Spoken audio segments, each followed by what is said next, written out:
लड़की को एक बार फांसी हुई और उसके पिता ने उसे सूप बनाने के लिए एक बड़े बर्तन में डाल दिया। यहाँ तक कि उसका सिर एक गुड़िया में बदल दिया। कीको ने ये गुड़िया बहुत ज्यादा कीमत पर खरीदी और एक बच्चे की तरह उसकी देखभाल की। परिवार के लिए कई खूबसूरत यादें बनी। लेकिन जल्दी ही कीको प्रेग्नेंट हो गई और जल्दी ही एक हेल्दी बेटी को जन्म दिया। गुड़िया की जगह जल्दी ही नई जन्मी बेटी ने ले ली और उसे एक अनजान कोने में रख दिया गया। एक दिन कीको अपनी रोती हुई बेटी को चुप कराने की कोशिश कर रही थी। बच्ची के बगल में एक गुड़िया रखी गई, लेकिन जल्द ही बच्ची दर्द से रोने लगी। पता चला कि गुड़िया के बाल बच्ची के गले में उलझ गए थे। किसी ने ज्यादा ध्यान नहीं दिया, ये सोचकर कि ये बस एक एक्सीडेंट था। हालांकि जैसे जैसे समय बीता, कीको ने देखा कि कुछ गड़बड़ है।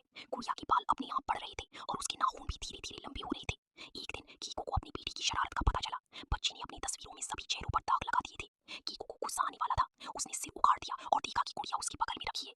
उसी समय उसकी बेटी बाहर से अंदर आई। कीको ने उससे पूछा कि क्या हुआ था, लेकिन उसकी बेटी ने मना कर दिया। फिर कीको को गुड़िया की अजीब हरकत याद आई, लेकिन उस रात लड़की फिर भी कूदी। जिस आदमी को कॉल आया वो घर लौटा तो उसने देखा कि उसकी बेटी गुड़िया लिए हुई थी। उसका मुंह खून से लथपथ था। बिना किसी शक के दादी को भी पुलिस घर ले गई।